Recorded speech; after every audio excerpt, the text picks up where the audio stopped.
या व्यवस्थेमध्ये आमदारांच्यावर एखादा आरोप होतो त्यावेळी त्याची सत्यता पडताळणी होणं गरजेचं आहे, कारण की लोकांच्यात एक अविश्वासाचं वातावरण त्यामुळे निर्माण होते. त्यामुळे मी तो ऑफिशियल पेजवर टाकून मुख्यमंत्री उपमुख्यमंत्र्यांना टॅग केलेला आहे की ताबडतोब मतदानाच्या आधीपर्यंत याचा खुलासा व्हावा. हे खरं आहे का खोटं आहे एवढंच आमचं म्हणणं. खोटा असेल तर हा व्हिडिओ खोटा आहे म्हणून त्या ठिकाणी, कारण तो सोशल मीडियावर व्हायरल झाला, ज्यांनी टाकलेलं आहे ती ID आहे, त्यांना बोलवून घेतलं पाहिजे. त्या व्यक्ती कोण आहेत त्यांच्याकडून खातरजमा करून घेतली पाहिजे. आणि खरं आहे का खोटं आहे हे एवढं लोकांना कळालं तर मतदानाच्या आधी लोकांना निर्णय घेणं सोपं होईल. होय ना, म्हणजे एवढा गंभीर आरोप लोकप्रतिनिधींच्यावर महाराष्ट्रातल्या होत असेल तर मला वाटतं महाराष्ट्र कुठल्या दिशेला चालला हे दिसून येते. आणि म्हणून सत्यता पडताळणं, पोलिसांनी ताबडतोब त्यांना बोलवून घेऊन नेमकं हे काय आहे प्रकरण माहिती घेणं, खरं खोटं आहे का किंवा काय आहे. नाहीतर उद्या म्हणजे आज सांगून सुद्धा कुणी दखल घेतली नाही असं व्हायला नको.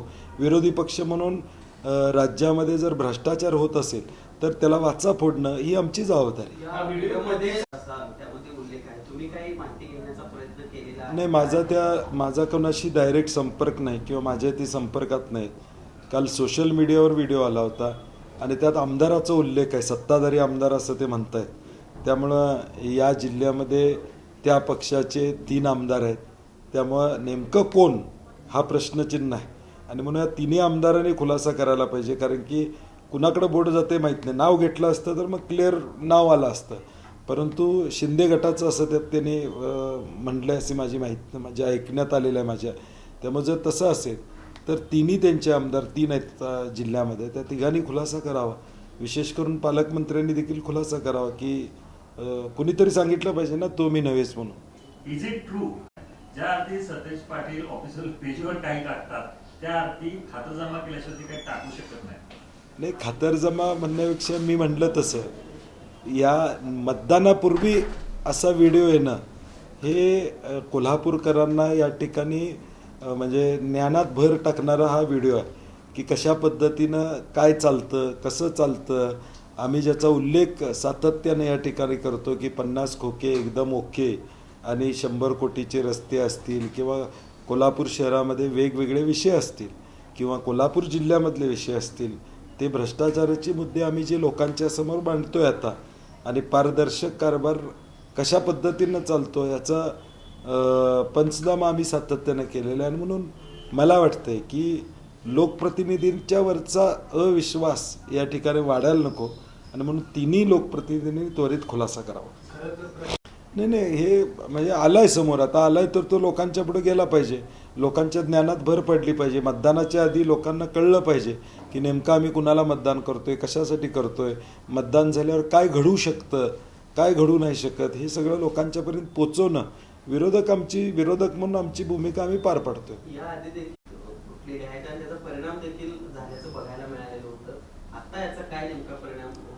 नाही, मला वाटते लोकांनी विचार करून निर्णय घ्यावा. मतदान करताना विचार करावा. विचार करायला लावणारा हा व्हिडिओ आहे, त्यामुळे निश्चितपणे लोक या सगळ्या गोष्टीचा विचार करतात. नाही, म्हणून आता ती जबाबदारी सरकारची आहे. आता सरकारचं सायबर सेल आहे, ते राज्यभरामध्ये अशा ज्यावेळी पोस्ट येतात ते मॉनिटर करतं. मी गृह खातं सांभाळायला मला माहीत आहे, दररोज आम्हाला सकाळी रिपोर्ट येतो की बाबा कुठल्या पोस्ट कशा चाललेल्या आहेत, काही तणाव निर्माण करणारे आहेत का, काही खोट्या पोस्ट मुद्दाम टाकल्या जातात का, ह्याचाही अभ्यास सायबर डिपार्टमेंट राज्याचं करत असतं. आणि म्हणून राज्याच्या सायबर डिपार्टमेंटनं याची खातरजमा करावी की ही पोस्ट व्हिडिओ खरा आहे खोटा आहे. त्या लोकांना जर ती व्यक्ती कोल्हापुरातली असेल तर त्यांना जिल्हा पोलीस प्रमुखांनी बोलवून घेऊन निदान काय झालं आहे दबाव न येता त्यांच्यावर परत त्यांनी U-टर्न घेऊ नये. कारण की ज्यावेळी व्यक्ती व्हिडिओवर बोलतो त्यावेळी धाडसानं बोलतो.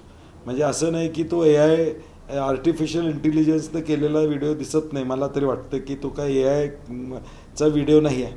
स्वतः माणूस एखादा बोलतो, माझी त्यांची ओळख नाही, मला ती व्यक्ती कोण आहे माहीत नाही, परंतु AI चा व्हिडिओ नाही आहे, खरा आहे. आणि त्यामुळे आमचं म्हणणं आहे की मतदानाच्या आधी त्याचा खुलासा व्हावा, एवढीच आमची विरोधक म्हणून अपेक्षा आहे. साहेब, महायुती असेल आणि शिवसेना असेल यांच्यात जी भाषणं झाली त्यामध्ये राज ठाकरेंनी परवा दिवशी जो ग्राफ दाखवला अदानी संदर्भातला अतिशय चिंताजनक तो वाटतोय, तर या संदर्भात तुम्ही काय सांगाल? हे आमची तर काँग्रेस पक्ष म्हणून भूमिका राहिलेलीच आहे. एका उद्योगपतीला सगळं महाराष्ट्र आहे अंधन आहे असं करून देण्याचं काम चालू. विमानतळापासून ते आमच्या पाटगावच्या धरणापर्यंत कोल्हापुरातल्या सगळ्या गोष्टी एकाच समूहाला देण्याचं काम चालू आहे. आणि त्याच्यावर राज ठाकरेंनी मला वाटते प्रेझेंटेशन ते केलं की विस्तार कसा झालेला आहे आणि हा विस्तार फक्त आणि फक्त भाजपच्या पाठबळामुळे एकाच बिझनेस हाऊसचा.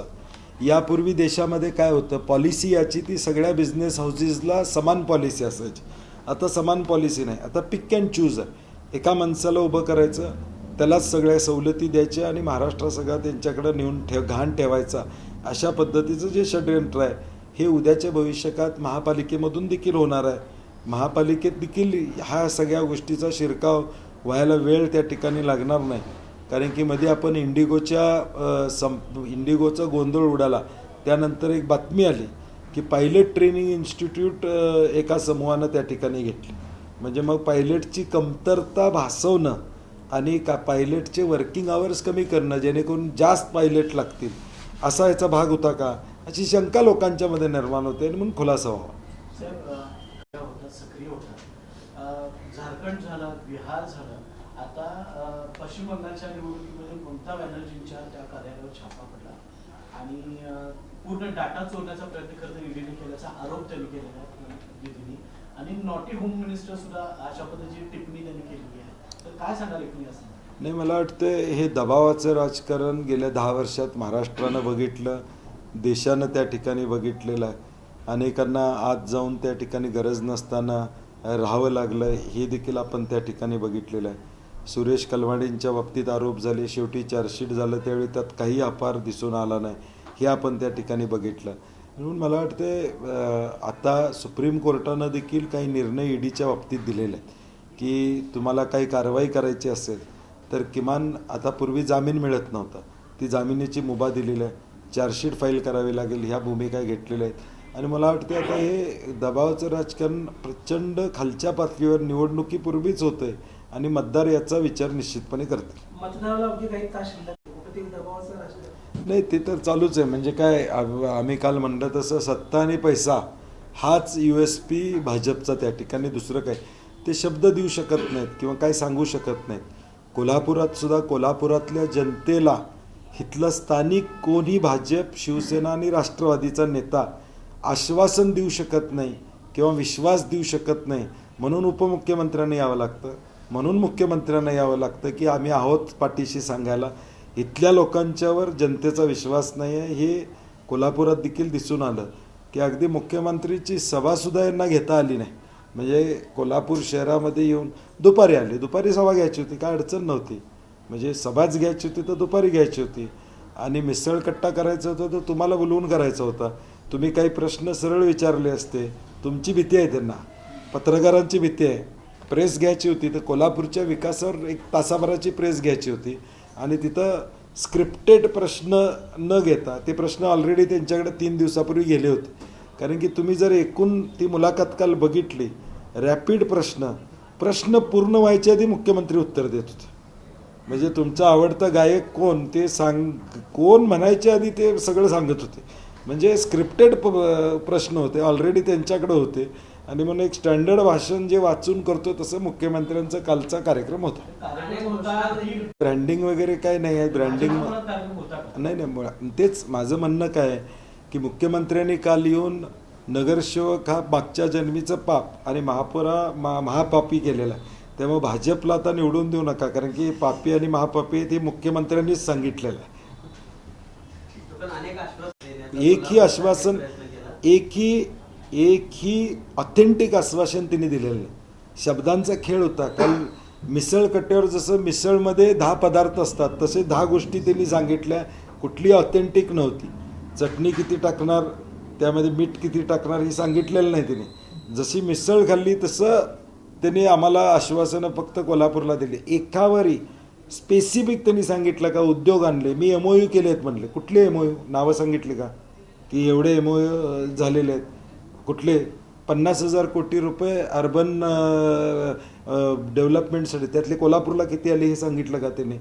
आणि मुख्यमंत्री महोदय विसरले की 2004 साली मनमोहन सिंगजी पंतप्रधान असल्यावर पहिली सुरुवात अर्बन डेव्हलपमेंटची झाली. JNNURM योजना असेल किंवा DCCMT योजना असतील, यातून पहिली पाया रचला गेला शहरीकरणाच्या विकासाचा तो मनमोहन सिंगांच्या नेतृत्वात. पण कालची स्क्रिप्टेड होती. तुम्ही माझी पत्रकार मित्रांना विनंती आहे, पूर्ण मुलाखत तुम्ही ऐका.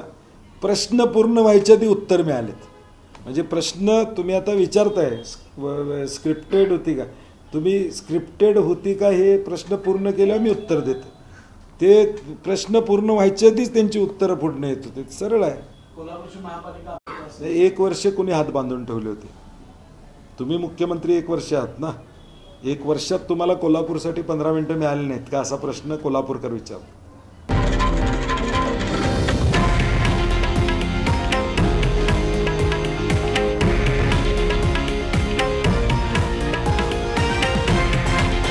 हे आहे देशातील नंबर 1 न्यूज नेटवर्क आणि आपण पाहत आहात TV9 मराठी, एकमेव.